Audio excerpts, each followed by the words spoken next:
Photo ತೋರಿಸಿ ಲಕ್ಷ ಲಕ್ಷ ಲೂಟಿ ಮಾಡಿದ ಪಿಡಿಒ ಹಾಗೂ ಗ್ರಾಮ ಪಂಚಾಯಿತಿ ಅಧ್ಯಕ್ಷೆ ಪತಿ. ಗ್ರಾಮದಲ್ಲಿ ಕೆಲಸವನ್ನೇ ಮಾಡದೆ ಕಾಮಗಾರಿಯ ಫೋಟೋ ತೋರಿಸಿ 60 ರಿಂದ 70 ಲಕ್ಷ ಲೂಟಿ ಆರೋಪ. ಕೋಲಾರ ಜಿಲ್ಲೆಯ ಕೆಜಿಎಫ್ ತಾಲೂಕಿನ ಹುಲ್ಕೂರು ಗ್ರಾಮ ಪಂಚಾಯಿತಿಯ ಹುಲ್ಕೂರು ಗ್ರಾಮದಲ್ಲಿಗೆ ನಡೆದ ಘಟನೆ. ಅಕ್ರಮವೆಸಗಿರುವ ಗ್ರಾಮ ಪಂಚಾಯಿತಿ ಅಧ್ಯಕ್ಷ ಸೋಮಣ್ಣ ಪರ ಪತಿ ರಮೇಶ್ ಹಾಗೂ ಪಿಡಿಒ ಮಂಜುನಾಥ, ಇಒ ಹರಿಪ್ರಸಾದ್ ಹಾಗೂ ಸಿಬ್ಬಂದಿ 2023-24ರ ಮಹಾತ್ಮ ಗಾಂಧಿ ರಾಷ್ಟ್ರೀಯ ಉದ್ಯೋಗ ಖಾತ್ರಿ ಯೋಜನೆಯಲ್ಲಿ ಹುಲ್ಕೂರು ಗ್ರಾಮ ಪಂಚಾಯಿತಿ ವ್ಯಾಪ್ತಿಯ 17 ಗ್ರಾಮಗಳಲ್ಲಿ ಕಾಮಗಾರಿ ಮಾಡದೆ ಕೋಟ್ಯಾಂತರ ರೂಪಾಯಿ ವಂಚನೆ, ಕೆರೆಯಲ್ಲಿದ್ದ ಹಳ್ಳಕೊಳ್ಳದಲ್ಲಿ ಜೆಸಿಬಿ ಮೂಲಕ ಕೆಲಸ ಮಾಡಿ ಬಿಲ್ ಮಾಡಿಕೊಂಡಿರುವ ಗ್ರಾಮ ಪಂಚಾಯಿತಿ ಅಧ್ಯಕ್ಷೆ ಸೊಣ್ಣಮ್ಮ ಪತಿ ರಮೇಶ್. ಕಾಮಗಾರಿ ನಡೆದ ಸ್ಥಳದಲ್ಲಿ ಮಾಹಿತಿ ಇಲ್ಲದ ನಾಮಫಲಕ ಅಳವಡಿಸಿದ ಪಂಚಾಯಿತಿ ಅಧಿಕಾರಿಗಳು. ಚರಂಡಿ, ಸಿಸಿ ರಸ್ತೆ, ಗೋಗುಂಟೆ, ಸ್ಮಶಾನದಲ್ಲಿ 20% ಕಾಮಗಾರಿ ಮಾಡಿ ಹಣ ಡ್ರಾ ಮಾಡಿರುವ ಗ್ರಾಮ ಪಂಚಾಯಿತಿ ಅಧ್ಯಕ್ಷೆಯ ಪತಿ. ಸರ್ಕಾರಕ್ಕೆ ವಂಚನೆ ಮಾಡಿ ಲಕ್ಷಾಂತರ ರೂಪಾಯಿ ಲೂಟಿ ಹೊಡೆದಿರುವ ಗ್ರಾಮ ಪಂಚಾಯಿತಿ ಅಧ್ಯಕ್ಷ ಪತಿ ರಮೇಶ್, ಪಿಡಿಒ ಮಂಜುನಾಥ್, ಇಒ ಹರಿಪ್ರಸಾದ್ ಹಾಗೂ ಗ್ರಾಮ ಪಂಚಾಯಿತಿ ಸಿಬ್ಬಂದಿ ವಿರುದ್ಧ ಕಾನೂನು ಕ್ರಮ ಜರುಗಿಸುವಂತೆ ಒತ್ತಾಯ. ಕಳೆದ 3 ತಿಂಗಳ ಹಿಂದಿಗೆ ಅಕ್ರಮದ ಬಗ್ಗೆ ಸಿಇಒಗೆ ದೂರು ನೀಡಿದ್ದ ಹುಲ್ಕೂರು ಗ್ರಾಮದ Ravi. Vedamurthy, NKS TV 4 news, Bengaluru.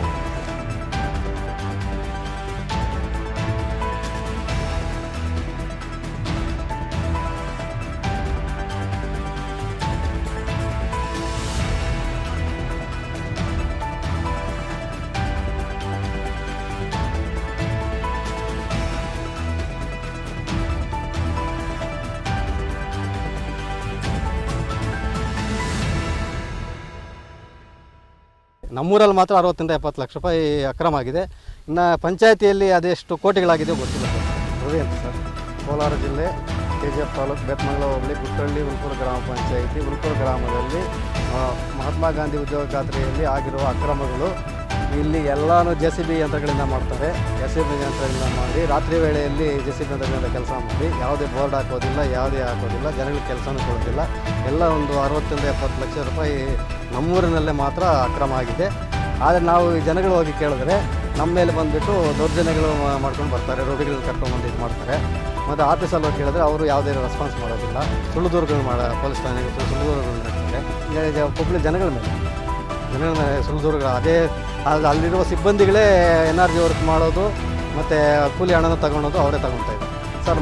ಕೆರೆಯಲ್ಲಿ ಉಳಿತೋದು, ಜೆಸಿಬಿಗಳಲ್ಲಿ ಇರ್ತಾರೆ, ಕಟ್ಟಡ ಕಟ್ಟೋದು ಅರ್ಧ ಕಟ್ತಾರೆ. ಸ್ಮಶಾನ ಕೆಲಸ ಅರ್ಧದಲ್ಲಿ ನಿಂತೋಗಿದೆ, ಅದು ಪೂರ್ತಿ ಕೆಲಸ ಮಾಡೋದಿಲ್ಲ. ಯಾವುದೇ ಒಂದು ಕೆಲಸದ ಹತ್ರ ನೇಮ್ ಬೋರ್ಡ್ ಹಾಕೋದಿಲ್ಲ, ಅದರಲ್ಲಿ ಇದು ಹಾಕೋದಿಲ್ಲ. ಇದು ಮಾಡಿಕೊಂಡು ಎಲ್ಲನೂ ದುಡ್ಡು ಹಣ ಸರ್ಕಾರದ ಹಣನ ದುರುಪಯೋಗ ಮಾಡ್ಕೊತಾರೆ ಸರ್. ಎಲ್ಲ ಹಣ ಮಾಡ್ತಾಯಿದ್ದಾರೆ ಅಷ್ಟೇ. ಎಲ್ಲ ಶೆಡ್ಗಳು ಹಾಕೋದು, ಈ ಕಾರ್ ನಿಲ್ಲಿಸ್ಕೊಳೋದಕ್ಕೆ ಇರ್ತಾರೆ ನೋಡಿ, ಅವ್ರಿಗೆ ಹಾಕ್ತಾರೆ. ರೈತರಿಗಂತೂ ಶೆಡ್ಗಳು ಕೊಡೋದಿಲ್ಲ. ಈ ಥರ ಅಕ್ರಮ ಆಗಿದೆ. ನಮ್ಮೂರಲ್ಲಿ ಮಾತ್ರ 60 ರಿಂದ 70 ಲಕ್ಷ ರೂಪಾಯಿ ಅಕ್ರಮ ಆಗಿದೆ. ಇನ್ನು ಪಂಚಾಯಿತಿಯಲ್ಲಿ ಅದೆಷ್ಟು ಕೋಟಿಗಳಾಗಿದೆ ಗೊತ್ತಿಲ್ಲ ಸರ್. ಸರ್, PDOಗಳು, ಗ್ರಾಮ ಪಂಚಾಯತಿ ಅಧ್ಯಕ್ಷರು, ಸದಸ್ಯರುಗಳು ಮತ್ತು ಇನ್ನು ಹಿಂದ್ಗಡೆ ಇರ್ತಾರಲ್ಲ ಕೆಲವರೆಲ್ಲ ರಾಜಕೀಯ ವ್ಯಕ್ತಿಗಳು, ಇವರೆಲ್ಲ ಮಾಡ್ತಾಯಿದ್ದಾರೆ. ನಾವೇನಾದ್ರು ಮಾತ್ರ ನಮ್ಮ ಮೇಲೆ ದೌರ್ಜನ್ಯಗಳು ಮಾಡ್ಕೊಂಡ್ಬಂದು ನಮ್ಮನ್ನು ಇದು ಮಾಡ್ತಾರೆ. ಅದರಿಂದ ಇವರೇ ನಮಗೆ ಏನಾದ್ರು ಹೆಚ್ಚು ಕಮ್ಮಿ ಆದರೆ ಇವರೇ ಜವಾಬ್ದಾರಿ. ಅಧ್ಯಕ್ಷರು ಮತ್ತು PDOಗಳು, ಗ್ರಾಮ ಪಂಚಾಯತ್ ಸಿಬ್ಬಂದಿಯವರು ಸ್ವಚ್ಛತೆ, ನಮ್ಮ ಮಾನ್ಯ ಜಿಲ್ಲಾಧಿಕಾರಿಗಳು ಸ್ವಚ್ಛತೆ ಬಗ್ಗೆ ಡೆಂಗು ಜ್ವರಗಳು ಬರ್ತಾಯಿದೆ, ಎಲ್ಲ ಇದು ಮಾಡಬೇಕು. ಯಾವುದೇ ರೀತಿಯಾಗಿ ಕ್ಲೀನಿಂಗ್ ಇಲ್ಲ, ಏನೂ ಇಲ್ಲ, ಯಾವುದೂ ಮಾಡ್ತಾನೆ ಇಲ್ಲ. ಸ್ವಚ್ಛತೆಗಾರನ ಎತ್ಕೊಂಡೋಗಿ NRG ವರ್ಕಲ್ಲಿ ಕೆಲಸ ಮಾಡ್ತಾಯಿದ್ದಾರೆ.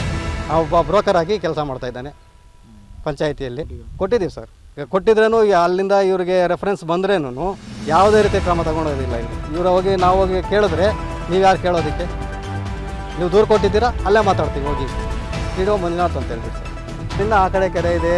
ಇನ್ನು ಸಿಸಿ ರಸ್ತೆಗಳು ಬಿಲ್ ಮಾಡ್ದೇ 2 NMRಗಳು ತೆಗೆದಾಕಿದ್ದಾರೆ. ಅಲ್ಲಿ ಗೋಕುಂಟೆನೂ ಕೆಲಸನೇ ಮಾಡಿಲ್ಲ, ಅದರದ್ದು 2 ಬಿಲ್ ತೆಗೆದಾಕಿದ್ದಾರೆ. ಅದ್ರ ಮೇಲೆ ದೂರು ಕೊಟ್ಟಿದ್ದೀವಿ. ದೂರು ಕೊಟ್ಟರೆ ಯಾವುದೇ ರೀತಿ ಕ್ರಮ ಇಲ್ಲ ಸರ್.